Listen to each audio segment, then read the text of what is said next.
Film की शुरुआत होती है और हम मैक्स नाम की एक लड़की को देख पाते हैं जो अपनी कार में बैठकर अपनी मॉम का वेट कर रही है। उसकी मॉम का नाम अमेंडा है जिसने ब्लड पाथ नाम की एक स्लेशर मूवी में काम किया था। थोड़ी देर बाद अमेंडा भी वहाँ पर आ जाती है और वो दोनों कार से आगे बढ़ने लगती हैं। चलते चलते उनको काफी रात हो जाती है और मस्ती के बीच में ही उनकी कार एक दूसरी कार से टकरा जाती है और उनका एक बहुत बड़ा एक्सीडेंट हो जाता है। और इस एक्सीडेंट के दौरान मैक्स की मदर अमेंडा बहुत ही बुरी तरह से मारी जाती है। और सीन यहाँ पर शिफ्ट होता है और हमें 3 साल बाद का सीन दिखाया जाता है जहाँ पर हम मैक्स को देख पाते हैं जो अपनी मॉम के साथ हुए उस हादसे को भूल चुकी है और अपने 2 दोस्तों गैरटी और क्रिस के साथ एक रेस्टोरेंट में बैठी हुई है। तभी वहाँ पर उसका एक और फ्रेंड आता है जिसका नाम डंकन है जो सभी लोगों को बताता है कि शहर के थिएटर में एक बार फिर से ब्लड पाथ मूवी की स्क्रीनिंग की जा रही है और डंकन इस चीज के लिए बहुत ही ज्यादा एक्साइटेड है। वो सभी लोगों को इस फिल्म को दिखाने के लिए ले जाना चाहता है और ये वही मूवी है जिसके अंदर अमेंडा ने काम किया था। मैक्स उस फिल्म को देखने के लिए थोड़ा सा अनकंफर्टेबल फील करती हैं और अपने दोस्तों को मना कर देती हैं, लेकिन डंकन उसे बताता है कि उस फिल्म में बहुत ज्यादा हॉरर और डरावनी चीजें हैं जो डंकन और उसके दोस्तों को बहुत पसंद आएगी। वो कहता है कि हमें इस फिल्म को देखने के लिए जाना चाहिए। ना चाहते हुए भी मैक्स उन लोगों को हाँ कह देती है।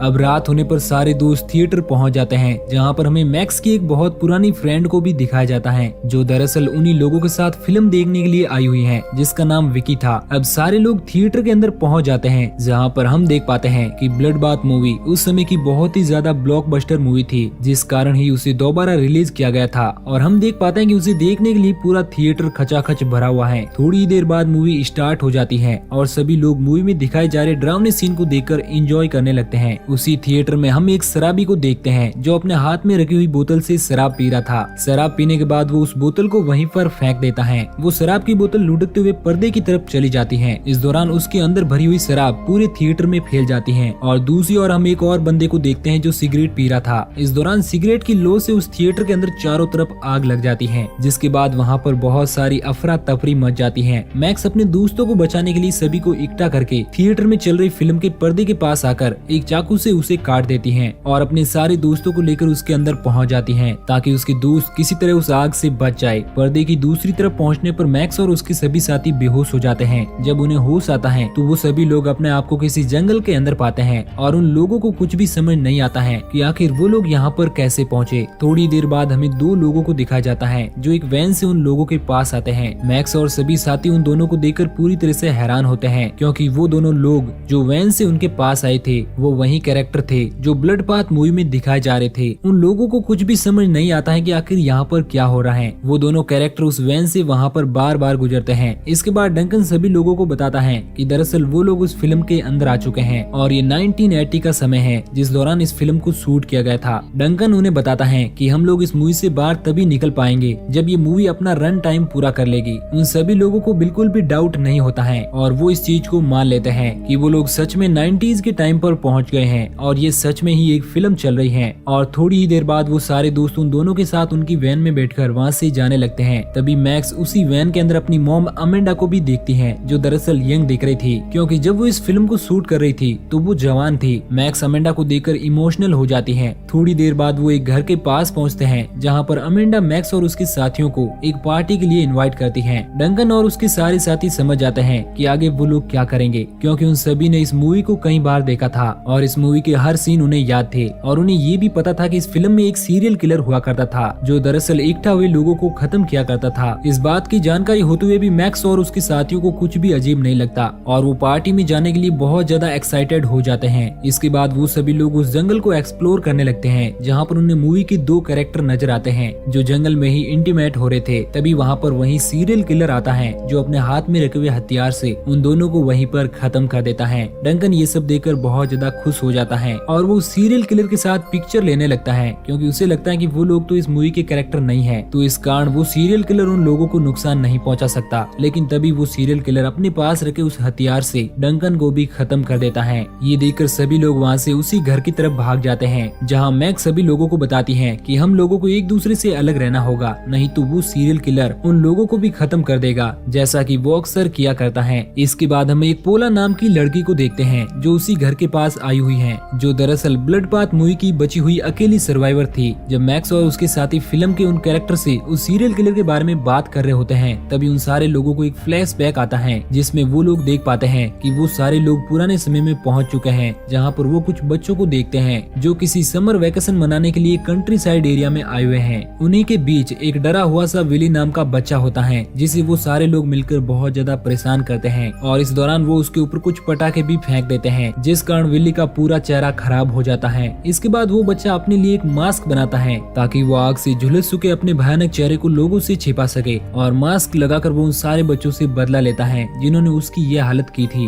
वो अपने हाथ में एक हथियार लिए उन सारे बच्चों को बड़ी ही बेरहमी से खत्म कर देता है और ये सब चीजें होती हुई मैक्स और उसके सारे साथी देख रहे होते हैं। इस दौरान गैरेटी पर उन्हीं मारे गए बच्चों का खून आकर गिरता है और वो लोग वापस से प्रेजेंट टाइम में आ जाते हैं जहाँ पर हम देख पाते हैं कि गैरेटी के चेहरे पर वही खून लगा हुआ है जो फ्लैशबैक में उन बच्चों की बॉडी से निकलकर उसके चेहरे पर लगा था। उसके चेहरे पर खून लगा हुआ देखकर वहाँ मौजूद सभी लोग बुरी तरह से घबरा जाते हैं और उन लोगों को लगता है कि शायद वो विली नाम का लड़का ही वो सीरियल किलर है जो उसी तरह से लोगों को फिल्म में खत्म कर रहा है। सारे लोग वहाँ से भागने की कोशिश करते हैं और हम उन दो कैरेक्टर को देख पाते हैं जो सबसे पहले मैक्स और उसके साथियों को इस जंगल में मिले थे, जो अपनी वैन लेकर वहाँ से भागने की कोशिश करते हैं लेकिन गाड़ी की स्पीड तेज होने के कारण उनकी गाड़ी क्रैश हो जाती है जिस कारण वैन में बैठा हुआ मेल कैरेक्टर गाड़ी से निकलकर दूर जा गिरता है और उसका पूरा शरीर बुरी तरह से बैंड हो जाता है जिस कारण उसकी वहीं पर मौत हो जाती है और फीमेल कैरेक्टर भी अब वहाँ पर मारी जाती है। ये सब देखने के बाद मैक्स और उसके सभी साथी फिल्म के सारे कैरेक्टर को बताते हैं कि वो लोग इस मूवी में फ्यूचर से आए हैं। वो सभी बताते हैं कि किस तरह से वो लोग उन लोगों की इस मूवी का हिस्सा बने हैं और उसके सारे साथी कैरेक्टर भी इस बात को मान लेते हैं क्योंकि उन लोगों को भी लगता था कि मैक्स और उसके सभी साथी इस समय के बिल्कुल भी नहीं लगते हैं। इसके बाद हम क्रिस को देख पाते हैं जो उस विली नाम के किलर को पकड़ने के लिए सारे लोगों को अपने प्लान के बारे में बताता है। वो बताता है कि हमें किसी तरह से उस किलर को इस घर में बुलाना होगा और हम इस दौरान पूरे घर में ट्रैप लगा देंगे जिससे वो हमारे ट्रैप में फंस जाएगा और हम उसे आसानी से खत्म कर देंगे और इस तरह से हम लोग इस मूवी से बाहर भी निकल सकते हैं। सभी लोग इस बात से एग्री करते हैं और क्रिस के बताए मुताबिक उस घर में ट्रैप लगाने लगते हैं। थोड़ी देर बाद सभी लोग विली को वहाँ पर बुलाने के लिए पूरी तरह से तैयार हो जाते हैं और वो इस घर में प्रिंटेड यानी कि दिखावा करते हैं कि इस घर में किसी तरह की पार्टी हो रही है और एक लड़की उस किलर को बुलाने के लिए वहाँ पर डांस करने लगती है। तभी उस लड़की को घर के बाहर वही किलर नजर आता है जो उन लोगों की तरफ आगे बढ़ रहा था। उसे देखकर वो लड़की बुरी तरह से डर जाती है और उन्हीं लोगों के बिछाए गए ट्रैप में जाकर फंस जाती है और उसकी बहुत ही दर्दनाक मौत हो जाती है। इसके बाद वहाँ मौजूद सभी लोग बुरी तरह से घबरा जाते हैं लेकिन वो प्लान बी के लिए भी रेडी हो जाते हैं। क्रिस दरवाजे को बंद कर देता है और गैरेटी सीढ़ियों पर खड़ी होकर एक रस्सी को काट देती है जिससे एक बहुत बड़ी लकड़ी बंधी हुई थी। जैसे ही किलर दरवाजा खोलता है वो लकड़ी उसकी बॉडी पर आ लगती है और वो दरवाजे की तरफ जा गिरता है और वहाँ मौजूद सभी लोगों को लगता है कि उन लोगों ने मिलकर उस खूंखार किलर को खत्म कर दिया है और अब वो सभी लोग चैन की सांस लेते हैं। लेकिन वो किलर अभी मरा नहीं था। वो एक बार फिर से खड़ा होता है और मूवी के एक और कैरेक्टर को बड़ी बेरहमी से खत्म कर देता है और ये देखकर वहाँ मौजूद सभी लोग वहाँ से भागने लगते हैं। दरअसल वो लोग इसलिए भाग रहे थे क्योंकि उन्होंने एक दूसरे रूम में उस किलर के लिए एक दूसरा ट्रैप लगा कर रखा हुआ था। मैक्स और उसके साथी उस किलर को कुछ एरो की मदद से उनमें आग लगाकर उस किलर की बॉडी पर मारते हैं लेकिन इसका असर उसकी बॉडी पर बिल्कुल नहीं होता है। वो किलर उन्हें मारने के लिए आगे बढ़ता है और दूसरे रूम में आ जाता है जहाँ पर गैरेटी और विकी अपने अगले हमले के लिए बिल्कुल तैयार होते हैं। वो छत पर बनी हुई पेट्रोल की बाल्टी को उस किलर के ऊपर गिराकर जलाने की कोशिश करती हैं और उस कमरे में एक बहुत बड़ा ब्लास्ट हो जाता है और इस तरह से गैरेटी और विकी भी उस ब्लास्ट में मारी जाती है। क्रिस, अमेंडा और मैक्स अपनी जान बचाकर किसी तरह उस घर से बाहर निकलते हैं लेकिन हम उसी किलर को देखते हैं जो अभी तक जिंदा था और उसकी बॉडी पूरी तरह से जल रही थी लेकिन वो पूरी तरह से एक्टिव था और वो उन तीनों को मारने के लिए आगे बढ़ने लगता है लेकिन वो लोग अपनी जान बचाने के लिए वहाँ से जंगल की तरफ भाग जाते हैं। वो किलर भी उन लोगों का पीछा करता है और क्रिस को पकड़कर घायल कर देता है और अमेंडा को अपने साथ ले जाता है। मैक्स घायल क्रिस को लेकर चर्च में जाकर छोड़ देती है और अपनी मॉम को बचाने के लिए उस किलर के पीछे जाती है। जंगल में आगे बढ़ते हुए वो एक झोंपड़े के पास पहुँचती है जहाँ पर उसकी मॉम अमेंडा उसे मिल जाती है जिसे उस किलर ने बांध कर रखा हुआ था।